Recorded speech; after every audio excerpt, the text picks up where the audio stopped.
көлігімізді жууға кеп қалдық, достар. Қалайсыздар? Аманшылық па?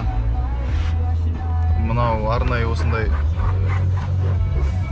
бізде де Қазақстанда бар шығар, жалпы сіздерге көрсетейін деп жатқан бір көрсін деген ниет сіздерден. Осы жақта көлікті қалай жуады деген. Көлікті жуатын түрлі осындай сервистар жетерлік бұл жақта да. Мына жерде қазір мен келген жер, бұл жерде ең арзан бағасы $6, орташа 9.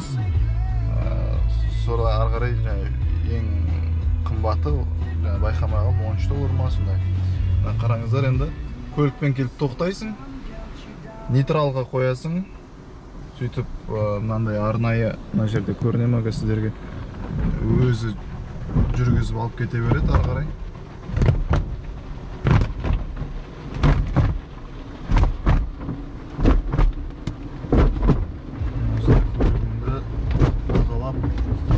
Жуып, шайып, неше түрлі мынандай қоспалармен көпіртіп көлігіңді жуып шығады.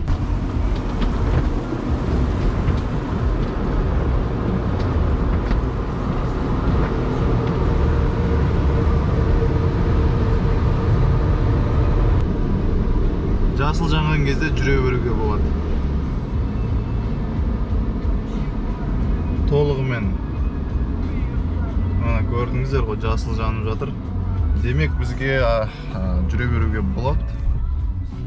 Болды, көлігімізді санаулы минуттардың ішінде тездетіп жуып берді. Енді мына жақ қарасаңыздар, мына шыққан бойда тегін мындай пылесостар, қалағаныңызға тұрасыз да көлігіңізді ішкі жағын тазартып ретке келтіріп аласыз.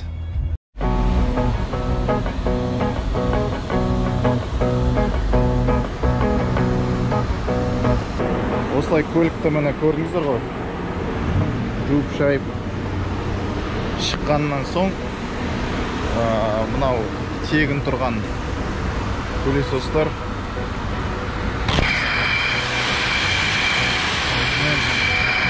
көлігіміздің күшін тазартып шығамыз.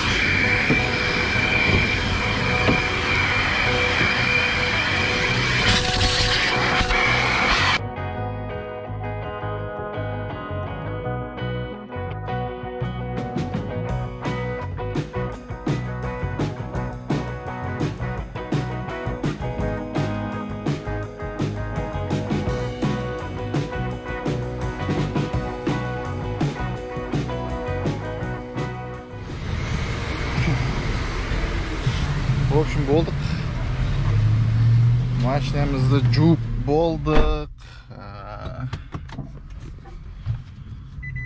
Так. Осылайша көлігімізді тазалап, ретке келтіріп, 2 аптада бір, кейде айына бір рет жуатын кездер болады. Енді бұл жақта Калифорнияда жылы 12 ай жаз болғандықтан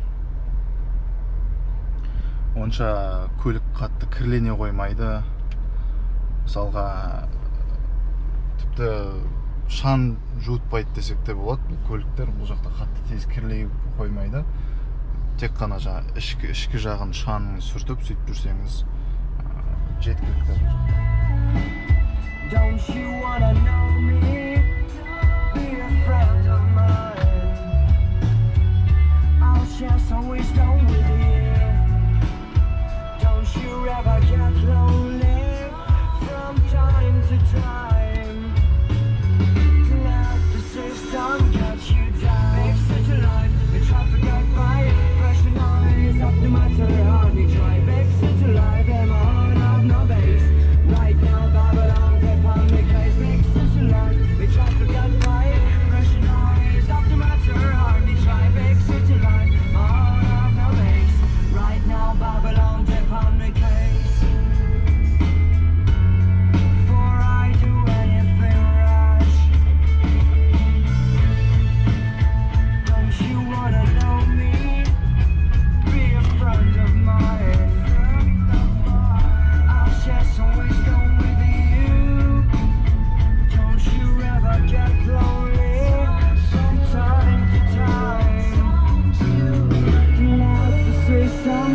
you down.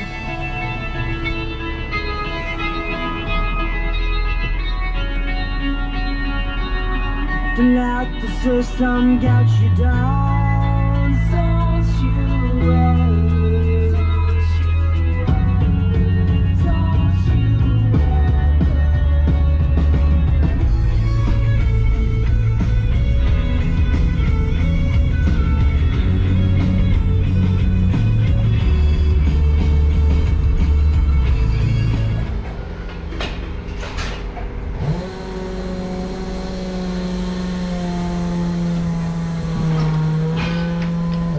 Алдыңғы екі дөңгелекті ауыстыруға келдім енді. Бұларда мына қазіргі маған екі дөңгелек әрқайсысы біреуі $40 шықты. Сонда екеуі $80 болады. Бұл жақта осы кәсіпті егер меңгерем десеңіз, жалпы Қазақстанда осымен айналысып жүрсеңіз, осы сала бойынша көлікті жөндеу, осындай бір вулканизация дейді ғой бізде. Сондай вулканизация, жалпы көлікке қатысы бар сондай қызметтерді жасап жүрсеңіз Қазақстанда, бұл жаққа келіп сол бизнесті жалғастырып ары қарай алып кетсеңіз болады. Неге? Себебі бұл жақта өте жақсы төлейді, бұл салада да. Бұл қызметтің түрлері өте жақсы бағаланады, бұл жақта жақсы төленеді жұмыстары. Labor деп аталады, бұл жақта Лос-Анджелес бойынша қанша сағатына $30 ба, $40 одан көп болмаса қателесуім мүмкін, бірақ аз емес. Мына жерде мына геометрия жасайды.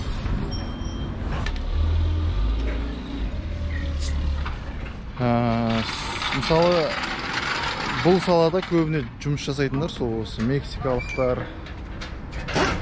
СНГ елінен келген орыстар болсын, басқа да өкілдері болсын. Солар осы саланы қатты жақсы меңгеріп алған. Енді біздің қазақ жігіттері бұл салада кем түспейді. Сондықтан да егерде келіп бизнес ашамын, осы сала бойынша өз жұмыс жасаймын десеңіз, онда кіру оңай. Егер жақсы сапалы жасайтын болсаңыз, онда тіптен бұл жақта жаңа кері байланыс дейді ғой, отзывқа қатты мән береді. Мысалы, мынау бұл район, мынау жай арзан райондардың бірі да, бұл мен қазір мына жерде Корея тауында жүрмін. Бұл бір қатты аса қымбат болып есептелмейді негізінде. Бұл қала жолынан көшеден ісімді баққан, көлемі тығашықта шарбаттан. Барамын алыстап, рахаттанып, көңілім тасып, тәтті сәт менің асқым. Жұпар иіске ғашық мен, барамын алыстап, алыстап,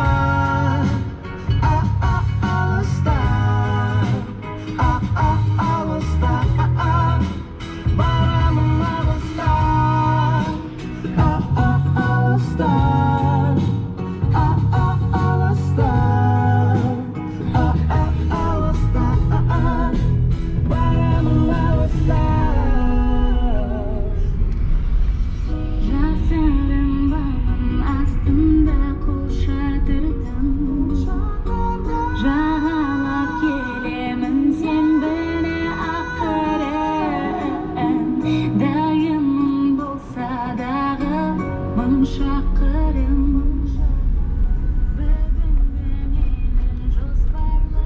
Жаңа көрдіңіздер ғой енді, жалпы бұл салада егерде жұмыс істеп жүрген болсаңыз, жақсы меңгерген болсаңыз, ондай болса бұл жаққа келіп сол жұмысыңызды да жалғастырып кетуге әбден болады сізге. Мысалға келдіңіз, компанияңызды онлайн аша бересіз. Тек бұл жақта бізде Қазақстанмен айырмашылығы, бұл жақта кез келген салада, кез келген бизнестің түрі болсын, сізге міндетті түрде лицензия алу керек болады. Ол Қазақстанмен сондай бір айырмашылығы. Бізде Қазақстанда тіпті оңай ғой, қазір компания ашып, бизнес ашам десең, оңай дүние жоқ шығар одан басқа. Мысалға, бұл жақта жаңа лицензия аласыз. Оның өзі де қиын деп айтпаймын, бірақ жолда кезігетін кедергілердің бірі сол. Бірақ ол лицензия алу үшін сізге өзіңіз өтініш білдіріп, егер де тіл білетін болсаңыз өтініш білдіріп, өзіңіз ақ тапсырсаңыз болады лицензияға. Немесе арнайы сондай орталықтар болады, сондай қызмет түрін ұсынатын. Камерам былай болып қойын, сіздерге менің түріне шаршап кетсеңіздер, қалаға арасында қарап қоясыздар. Егер жаңа компанияны өзіңіз аша алмайтын болсаңыз, онда жаңа арнайы орталықтар болады. Олардың қызмет ақысы сол $500 айналасында. Одан да арзан болуы мүмкін. Ол енді әрине сіздің ашайын деп жатқан бизнесіңіздің түріне байланысты. Енді жаңағы бизнестің түріне тоқталатын болсақ, жаңа айтқанымдай, бұл жақта салыстырмалы түрде Қазақстанмен егерде салыстыратын болсаңыз, бұл жақта бодишап дейді, жаңа бізде оны кузовной жұмыстар ғой, кузов бойынша жұмыс жасайтын. Бізде Қазақстанда сапасы өте жоғары, жақсы жасайды бізде Қазақстанда.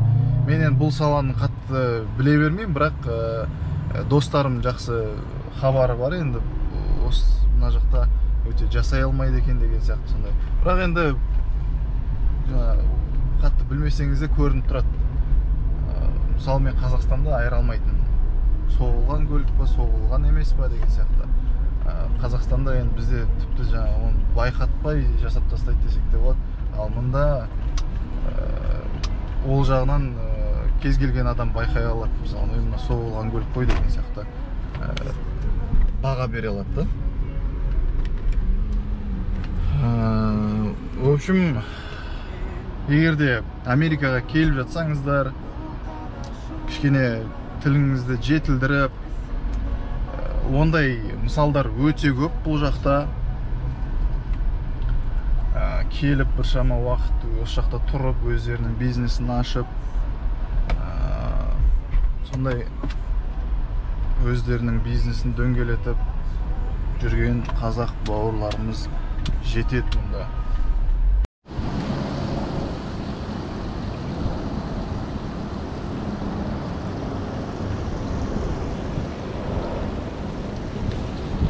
Жалпы осылай, достар.